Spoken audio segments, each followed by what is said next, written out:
Et si le véritable contrat signé avec votre flamme jumelle, avant même la naissance, n'était pas « tu m'aimeras », mais « tu me feras devenir ».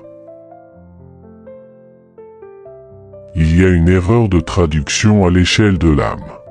Un contresens qui engendre des océans de souffrance. Nous lisons le signal comme un appel à l'union. Nous entendons la mélodie comme une promesse de fusion éternelle. Nous interprétons le séisme comme la fondation d'un palais à deux. Mais et si nous avions tout faux? Et si nous avions confondu le moyen avec la fin? L'outil avec l'œuvre? Le catalyseur avec le tableau? Aujourd'hui, nous allons exécuter l'une des opérations les plus radicales qui soient, retirer la flamme jumelle du piédestal de la romance cosmique pour la replacer dans son véritable contexte, celui d'un processus d'ingénierie de l'âme. Un processus dont l'union romantique n'est ni le point de départ, ni l'étape nécessaire, ni la conclusion logique. Un processus dont vous êtes, en réalité, l'unique objet et le seul artisan. Préparez-vous. Nous allons démonter le mythe le plus tenace. Nous allons regarder en face la possibilité que la personne qui a ébranlé votre monde ne soit pas venue pour y construire une maison avec vous, mais pour en être la démolition contrôlée. Le premier pivot de compréhension. Nous croyons que le miroir est là pour nous montrer notre beauté, pour nous révéler notre moitié manquante. Erreur. Un miroir clinique, dans la main d'un chirurgien, n'est pas là pour flatter. Il est là pour révéler les fractures, les tumeurs, les déformations invisibles à l'œil nu. Votre flamme jumelle est ce miroir clinique. Son regard, sa simple existence, sa façon d'être au monde, met en lumière, avec une cruelle précision, vos mécanismes d'attachement maladif, vos blessures d'abandon non cicatrisées, vos orgueils spirituels bien cachés, vos peurs de fusion et d'engouffrement, vos ombres refoulées que vous haïssiez chez les autres. La connexion ne fait pas que montrer ses fissures. Elle y appuie. Elle y verse de l'acide. Elle active la douleur pour que vous ne puissiez plus l'ignorer. L'union n'est pas le but parce que le miroir n'est pas un partenaire de danse. C'est un instrument de diagnostic. On ne fait pas sa vie avec un scanner. On utilise le scanner pour savoir où opérer. Exemple concret, Marianne, 42 ans, toujours célibataire, fière de son indépendance, choisie. Elle rencontre Léo. Une alchimie instantanée. Mais très vite, l'intensité la terrifie. Elle provoque des disputes, sabote les moments tendres, exige une distance qu'elle-même ne supporte pas. Le départ de Léo la plonge dans un abîme. Pendant des mois, elle croit souffrir d'un amour perdu. Puis, dans la thérapie qu'elle entame, poussée par cette douleur, une vérité émerge. Son indépendance était une prison érigée par peur panique de l'abandon, héritée d'un père distant. Léo, par la sécurité même de son amour, avait rendu cette peur insupportable. Son vrai travail, révélé par le miroir, n'était pas de retrouver Léo. C'était de démanteler la forteresse de son indépendance maladive et d'apprendre à se fier, d'abord à elle-même, puis au monde. Le miroir, Léo, avait fait son travail, pointé la fracture. La guérison était son affaire à elle et à elle seule.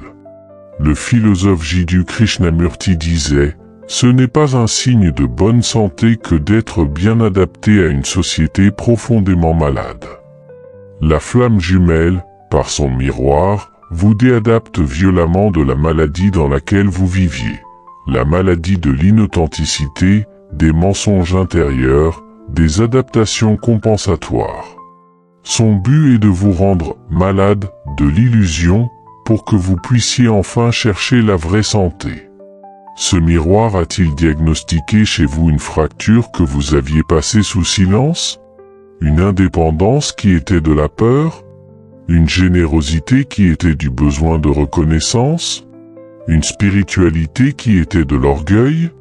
Si vous voyez soudain la blessure que le miroir a éclairée, écrivez le diagnostic en commentaire.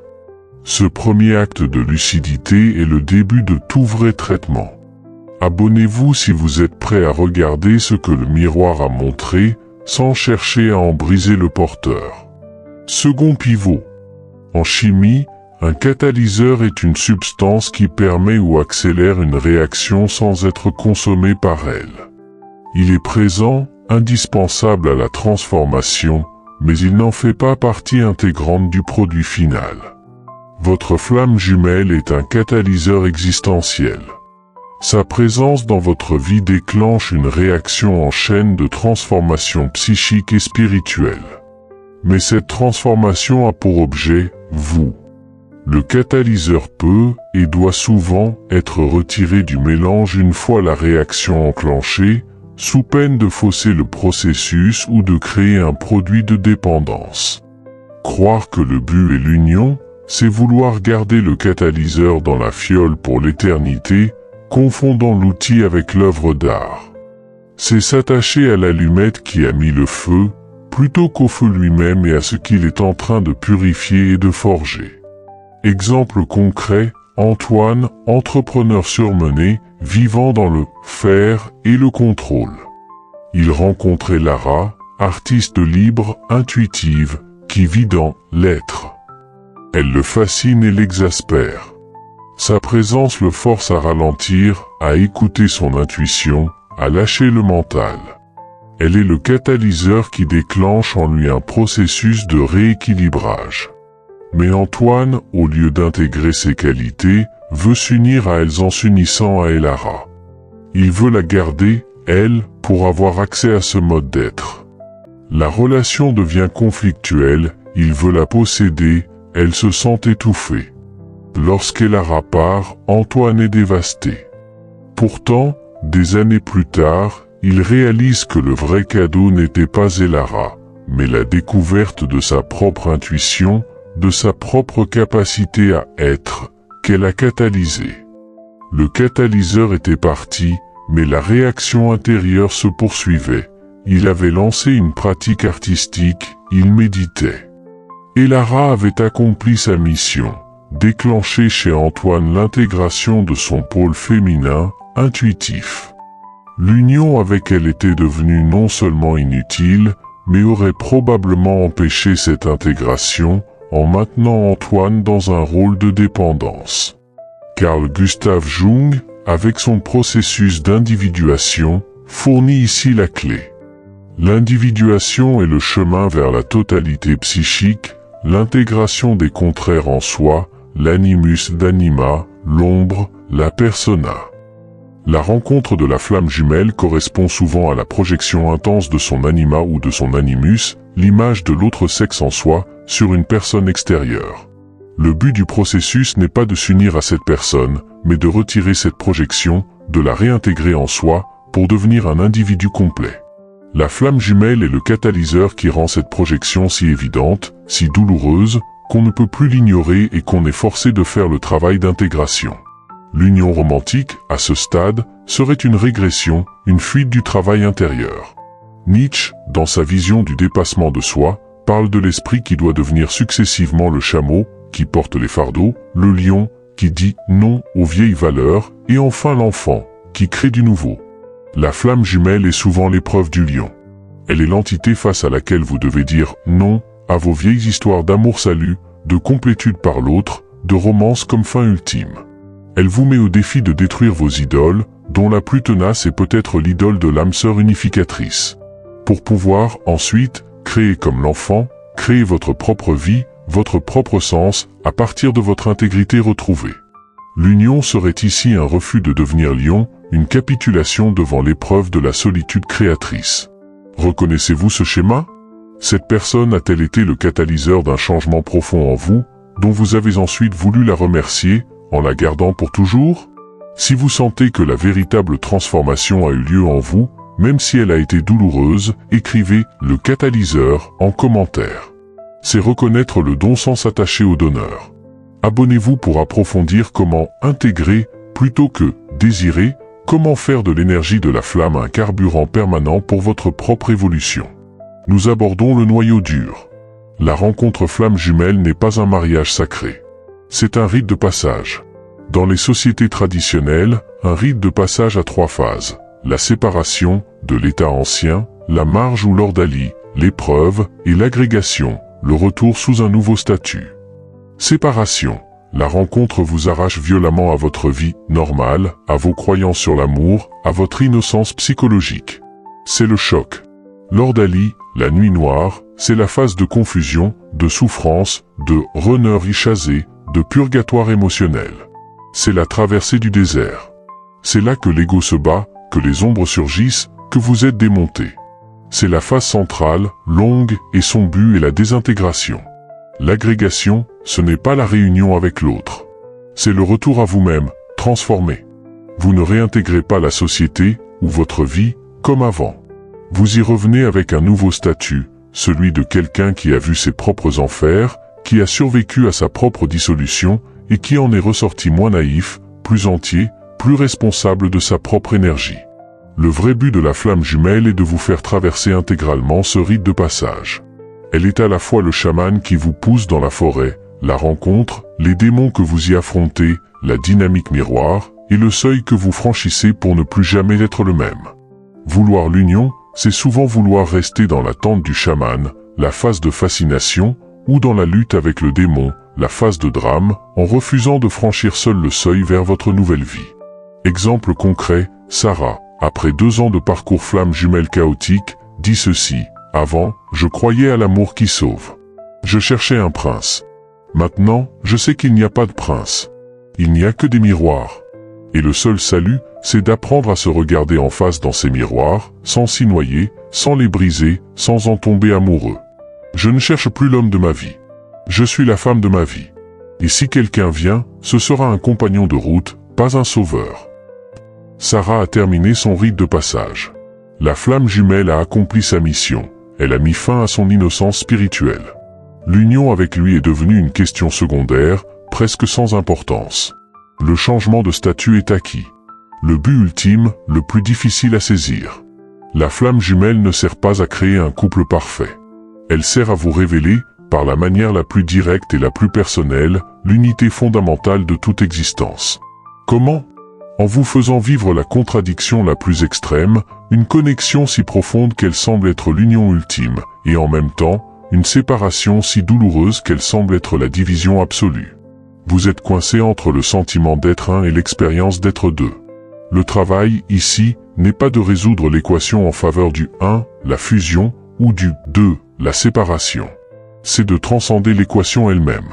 C'est de réaliser que l'amour que vous ressentez n'est pas la propriété de cette relation. C'est la substance même dont vous et l'autre êtes faits. L'autre n'est qu'un point de focalisation particulièrement intense de cette substance. L'union qui importe n'est donc pas l'union horizontale avec cet autre être humain. C'est l'union verticale avec votre propre nature fondamentale, qui est la même que la sienne, une conscience amoureuse, indivise. La flamme jumelle vous montre la flamme, puis vous oblige à comprendre que vous êtes la flamme, pas simplement l'une de ces 2 branches. Exemple concret, Marc, après une décennie de va-et-vient, fait une retraite de silence. Un matin, dans une méditation profonde, une vision d'expérience, il n'est plus Marc aimant Clara. Il est l'espace dans lequel l'amour entre Marc et Clara apparaît et disparaît. Il ressent un amour immense, inconditionnel, mais il réalise avec stupéfaction qu'il n'est dirigé vers personne.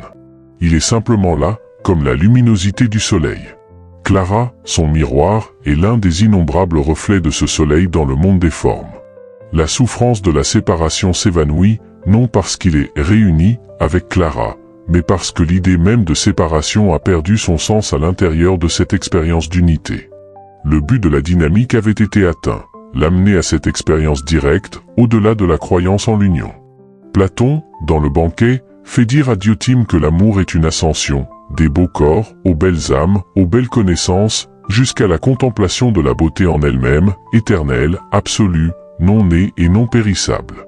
La flamme jumelle peut être la première, l'étape la plus fulgurante de cette ascension, le beau corps-âme qui vous frappe. Mais s'arrêter là, vouloir posséder cette étape, c'est manquer le but de l'ascension tout entière, qui est de vous détacher des formes particulières pour vous unir à la source de toute beauté, de tout amour. Cette perspective vous parle-t-elle? L'idée que la relation elle-même n'était qu'un véhicule pour une réalisation qui la dépasse infiniment? Si vous entrevoyez que le véritable mariage est peut-être un mariage avec le tout et non avec une partie, écrivez l'unité en commentaire. C'est le signe que vous commencez à voir au-delà de la forme du miroir. Abonnez-vous pour explorer comment cultiver cette conscience d'unité dans la vie quotidienne, libérée du drame de la dualité. Alors, reformulons le pacte. Celui que, peut-être, votre âme a signé avant l'incarnation. Moi, âme en voie d'évolution, je demande à rencontrer sur mon chemin l'instrument le plus puissant possible pour ma complète métamorphose. Je demande un miroir si clair qu'il me montrera toutes mes illusions. Un catalyseur si fort qu'il déclenchera en moi des réactions que j'ai évitées pendant des vies. Un compagnon de rite si implacable qu'il me poussera au bord de l'abîme pour que j'apprenne à voler. J'accepte, en échange, de renoncer à toute attente de possession, de romance éternelle ou de confort à deux avec cet instrument. Je comprends que son rôle est de me révéler à moi-même, puis de disparaître de ma vue, pour que je n'oublie jamais que la source de tout ce que je cherchais en lui réside en moi. C'est cela, le vrai but. Vous ne vous êtes pas trouvé pour vous aimer. Vous vous êtes trouvé pour vous révéler l'amour, puis pour vous apprendre que cet amour n'a besoin d'aucune forme particulière pour exister. Il a seulement besoin de votre reconnaissance. Votre flamme jumelle n'est pas votre destination. Elle est la tornade qui a déraciné votre maison pour que vous découvriez que vous étiez assis sur un champ de diamants. On ne se marie pas avec son miroir. On s'y regarde jusqu'à ce que le visage dans le verre devienne le visage de l'univers. Le véritable Twin Flame Journée ne se termine pas par une cérémonie. Il se termine par un silence intérieur si vaste qu'il contient tous les chants d'amour, sans en produire un seul.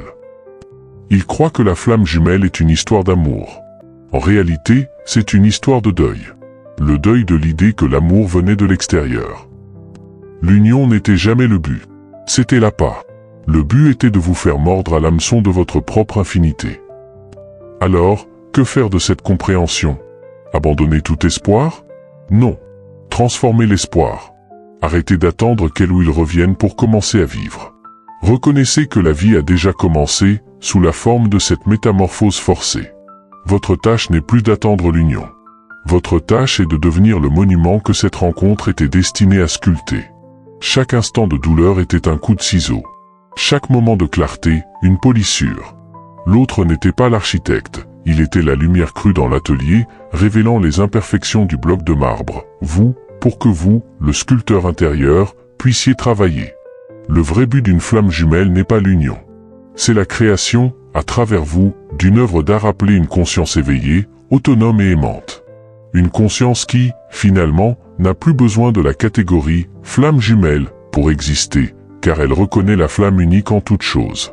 Si cette vision du pacte résonne en vous comme une vérité à la fois terrible et libératrice, faites-le savoir. Écrivez en commentaire « le pacte » si vous êtes prêt à reconsidérer entièrement le but de cette épreuve.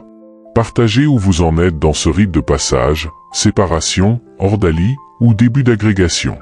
Abonnez-vous aux élus de l'amour. Nous ne sommes pas élus pour des unions de contes de fées. Nous sommes élus pour comprendre que le plus grand amour est celui qui nous libère de toute attente, même la plus sacrée. Cliquez sur la cloche. Les prochaines vidéos seront des guides pour traverser chaque phase du rite, des outils pour sculpter votre monument intérieur. Et pour terminer, je vous laisse avec une seule question, à poser chaque jour. Si mon but n'est plus de m'unir à cette personne, alors à quoi, ou à qui, mon âme cherche-t-elle à m'unir aujourd'hui? La réponse ne se trouvera pas dans son regard. Elle grandira dans le silence que vous apprendrez à habiter, une fois le bruit de l'attente éteint. Merci d'avoir eu le courage de regarder au-delà du mirage.